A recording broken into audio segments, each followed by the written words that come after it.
Included in the plan announced yesterday, the government is authorizing 60 retail permits around the province. That includes 40 municipalities and First Nations that will be able to have shops and sell online. And we've just heard about the concerns from the Onion Lake Cree Nation.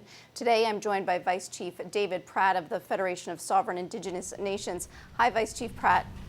Hello, Jill. How are you today? I'm great. There is still a lot more to be rolled out around the legalization of marijuana. But so far, what's your impression of the province's plan? Well, I think that cannabis is something that's been very much on the political radar these last few weeks and months. We as an organization, we don't feel like we've been properly consulted in the entire process. A lot of times our relationship with the province comes after the fact. We look for meaningful consultation, but a lot of times the province comes to us after the decisions have been made. But for ourselves as an organization, our official stance until we receive further directions from our chiefs in assembly is that we respect tribal sovereignty. So whatever issue, whatever stance that the individual First Nations choose to take, whether it's in opposition to it and non-participation, we respect that. And whether it's participation in terms of them building economic capacity for their own source revenue, we'll support that too as well with political support as well as advocacy. Have you heard from First Nations about how they want to see pot legalization handled in their communities? Is there a lot of differences based on where you go in the province? Well, it depends on on each region. There are some of our communities that are looking at in terms of, like I said, building economic capacity. But I think what we have to do is also look at the social part of it. And I think that's where education comes into play. We have to really talk within our communities and have these discussions on the risks and the benefits, along the lines of gaming. We have our own organization, the Indigenous Gaming Regulators here in Saskatchewan, which is one of our institutes, and we carry that out. We talk about the risks of problem gambling, and I think if we can kind of look at that as a template moving forward with cannabis, I think that's something that we can get the discussions happening around the tables. And like I said, some communities are in direct opposition to it. Other communities are embracing it, viewing it as an opportunity for them to build economic wealth. Have you come up with, as an organization, the FSIN, have you come up with a strategy to implement some education around health and public safety when it comes to people using pot? Well, we're currently, myself, I have the health and social development portfolio for the FSIN. So our executive director and our staff are already at work on a strategy moving forward where we're dealing specifically with the health and social development aspect of cannabis and in terms of developing that strategy. We'll also be having a spring assembly in May with our chiefs, and I'm sure there'll be some discussions around the table and some resolutions that'll be debated and looked at and passed in terms of giving us a mandate and direction moving forward. Of course, everything that we do at the FSIN has to be mandated by the chiefs in assembly with their direction. What do you know about why a community that's dry like Onion Lake would have been chosen as one of the spots to have a store to sell pot? Well, I think when you look at the formula that Minister Murkowski laid out, I think it's based upon the communities having a population of a minimum 2,500. Onion Lake is one of our larger communities, as well as Lac La Ronge, Peter Ballantine.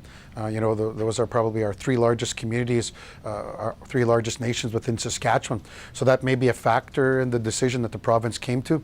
These are some of the discussions that we're going to have with our provincial counterparts, and hopefully it can be meaningful. I think when we look at the duty to consult and accommodate, I don't think the province has done a very good job in terms of making sure it's meaningful and making sure that that we're consulted along the process. A lot of times, as of late, they come after the fact, as I've said earlier, and come to us, and the decision's already made. The sale of an auction of Crown lands is a prime example of the Wall government and their inaction in terms of meaningfully engaging us when it comes to the sale of lands in Saskatchewan. And cannabis is just another example of that too as well. When it comes to tax revenue, what are your thoughts around revenue sharing? Well, revenue sharing, I'm glad you brought that up, because our stance as an organization and dealing when talking with our chiefs is that resource revenue sharing is an important component. When we look at what's happening in Saskatchewan, we're well aware of the demographics and the projections that are coming. It's vitally important. Our hand is out at the FSIN. We want to work with the province in terms of a true partnership, because it's so important. And I think when the province chooses not to engage us, it's detrimental to the long-term health and economic well-being of the province, because we're going to be 30 to 40% of the population within the next 25 to 40 years. So it's vitally important that the province starts working with us, cooperating with us, and even sharing the resources. When the Premier gets up and says that there will be no resource revenue sharing agreement, Premier Walz, I'm speaking of, as long as he's the Premier of Saskatchewan, I have problems with that, because yet we'll have First Nations communities outside of our largest urban centers like Saskatoon and Regina that are living in third and fourth world living conditions with no access to clean drinking water, underfunded schools, health systems, right across the board, with many socioeconomic conditions that we're fighting and trying to deal with. We need that capacity and those resources to be able to tackle and face these challenges that we're facing within the different nations. So I think it's vitally important. If the Premier is going to be giving a share of those resource revenues to the rural municipalities, then why not the First Nations? I think that's where the problem comes in. So I think it's the Premier's being disingenuous in terms of him saying, and I also believe that to the detriment of the well-being of the province long-term, doing a disservice to the people of Saskatchewan and particularly First Nations. And what have you heard about revenues from the taxation of pot for First Nations? Well, I know that there's going to be the Regional Chief Isidore Day, who's a good friend of mine for Ontario, has laid out their stance, which is they want a part of the taxation revenues to support their communities in Ontario. They're projecting up to $1 billion in taxation. That's a lot of money. And our nations here in Saskatchewan need those resources to be able to create capacity, to be able to build strong, healthy, and safe communities. And those are the discussions that we're going to have in the days, weeks, and months to come as an organization and as a region. Is there an opportunity to have those discussions, because those decisions are being made right now? Well, I think there is. When we look at the federal government and the Trudeau government talking about this nation-to-nation relationship and working on the reset button, we've had some good discussions with Minister Bennett and Minister Philpott as of in the last few months on a host of issues such as child welfare reform and health transformation in terms of reorganizing and resetting the relationship, looking long-term into the future.